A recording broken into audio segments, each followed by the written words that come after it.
Welcome to the fascinating world of Victorian fashion, where women like Clara Whitmore didn't just wear dresses, they wore full structures. These clothes weren't just outfits, they were almost like machines, carefully built to shape the body and control how a woman moved. And hidden under all the lace, fabric and steel frames was a daily struggle most of us today can hardly imagine. How to handle the most basic routines while dressed in something bigger than a dining table. Picture Clara in the morning. She's wrapped in layers of fabric with a corset tied so tightly around her waist that even breathing deeply is hard. As she walks through the long halls of her home, her skirts stretch nearly 6 feet wide. Every step she takes must be thought out. Sitting down isn't simple either. It requires a plan. And through it all, Clara is expected to look calm, graceful and elegant, as if none of it is difficult. But here's the real question. How did women like Clara manage bathroom breaks in these enormous dresses made of tulle and steel hoops?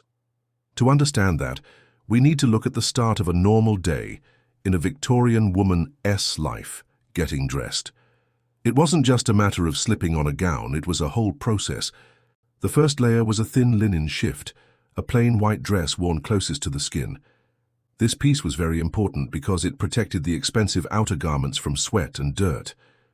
Washing fancy fabrics was hard work and not done often, so the shift helped keep things cleaner. Next came the corset, the most famous part of Victorian fashion. For Clara, it was tightly laced and reinforced with stiff stays. It pulled in her waist and gave her the fashionable shape everyone expected. Some women wore corsets so tightly and for so many years that their rib cages actually changed shape. Breathing normally wasn't really possible. After the corset came layer after layer of petticoats. These skirts were not just for warmth or modesty. They added fullness, making the dress look like a giant bell. Some women wore 5, 6, or even 7 petticoats at once. Each one made walking and moving even harder. But the star of the entire outfit was the crinoline. This was a frame made of steel hoops held together with fabric strips. It was worn under the dress to push the skirt outward into that wide, round shape we see in pictures. At its largest, a crinoline could stretch up to 6 feet across. Imagine Clara trying to fit through a doorway or sit in a chair like that. In fact, furniture often had to be redesigned to fit women's fashion. Armchairs without arms, wide benches, and dining tables with extra space all became common, so that women could sit down without crushing their dresses. Now imagine wearing all of this every single day and trying to handle normal tasks like using the bathroom. The sheer size and weight of the clothes meant that even the simplest actions took careful planning and skill. Victorian women like Clara weren't just dressing to look beautiful. They were solving a non-stop puzzle, turning ordinary needs into complicated routines. And they did it all with patience, grace, and an amazing kind of cleverness. And this is only the beginning of the story. Victorian women like Clara Whitmore didn't just wear fashion, they lived inside it. Their clothing was so heavy, stiff, and layered that it changed how they did even the simplest things, especially when it came to personal care. Going to the bathroom wasn't just a quick task. It was a careful performance, done quietly and with great skill. At the center of this challenge was one very important object, the chamber pot. This little pot became the secret helper of everyday life, but these weren't just plain buckets shoved under beds. They were made with care, especially for women wearing giant dresses. The most common kind was oval-shaped with smooth, curved sides. This shape made it easier to slide under the layers of Clara's crinoline, petticoats, and lace. In wealthy homes like the Whitmore household, some chamber pots even had tight lids.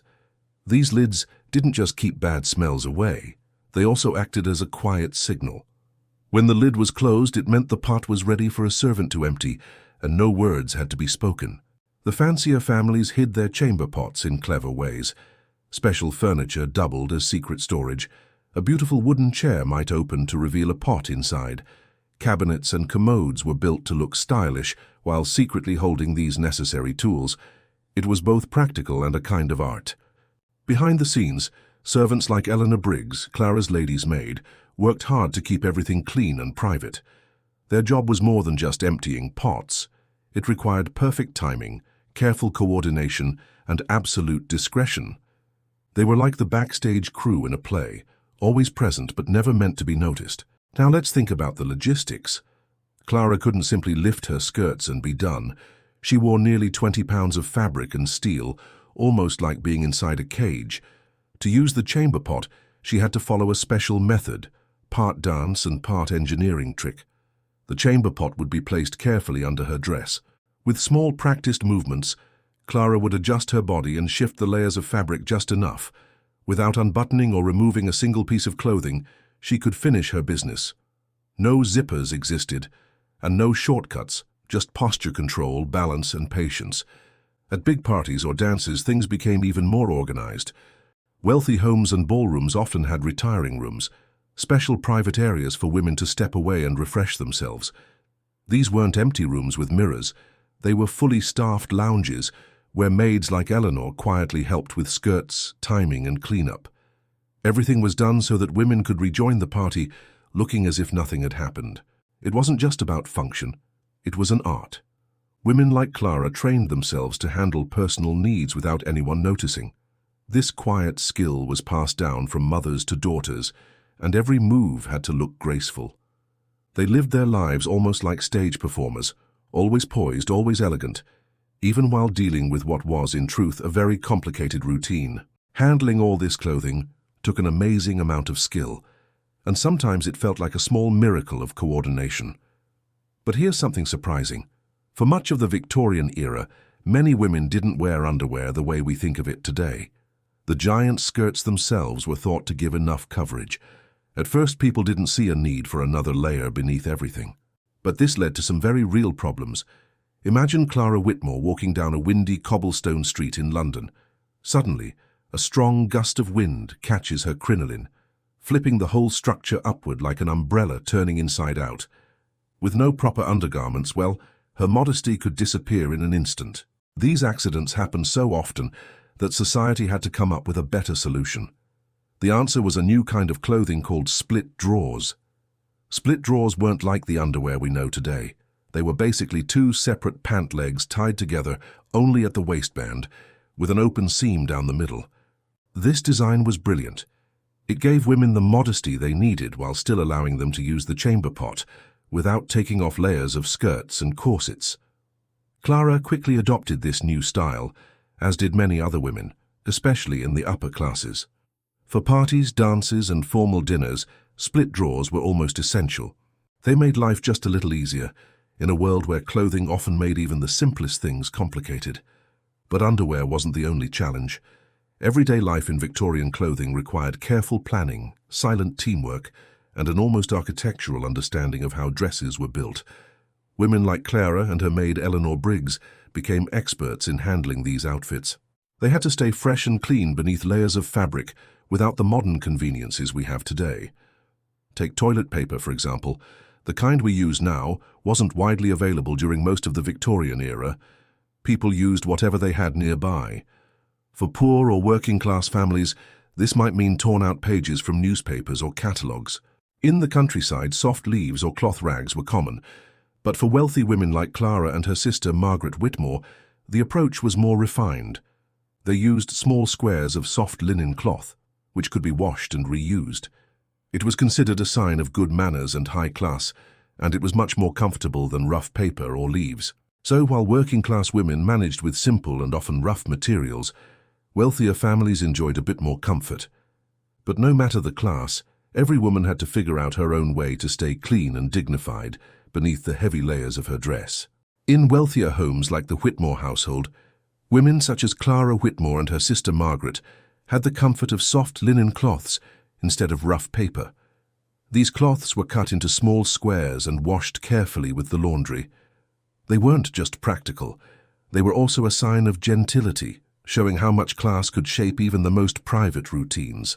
And speaking of laundry, it was no easy task. Victorian dresses were grand, layered, and often made from delicate materials that couldn't be washed very often. Instead, outer garments were kept clean by brushing, airing them outside, or using powders to soak up oils and smells. The real work went into the inner layers, linen shifts, chemises, and those clever split drawers. These were washed more often, acting as a shield to protect the expensive gowns worn on top. But then came the monthly challenge, menstruation. Women like Clara faced this without modern pads or tampons, and all while still wearing steel crinolines, corsets, and heavy skirts. Their solution was a homemade system often called the belt and pad arrangement. A soft belt was tied around the waist, and absorbent cloths were attached to it. These cloths were usually made from flannel or cotton, though some women even used natural fillers like moss or wool. Changing them wasn't quick or easy. It required privacy, careful timing, and a lot of skill. Although it wasn't spoken about much, since the topic was considered improper, many women changed their clothes several times a day. They managed all this quietly while still attending social events, hosting guests, or running their households.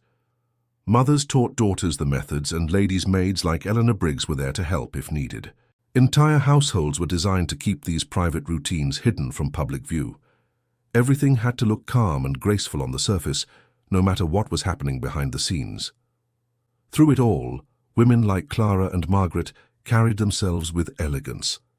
They moved with quiet strength, handling enormous challenges hidden beneath layers of lace and steel. Their dignity and poise shone through, even as they managed the hidden, complicated routines of daily life in the Victorian era.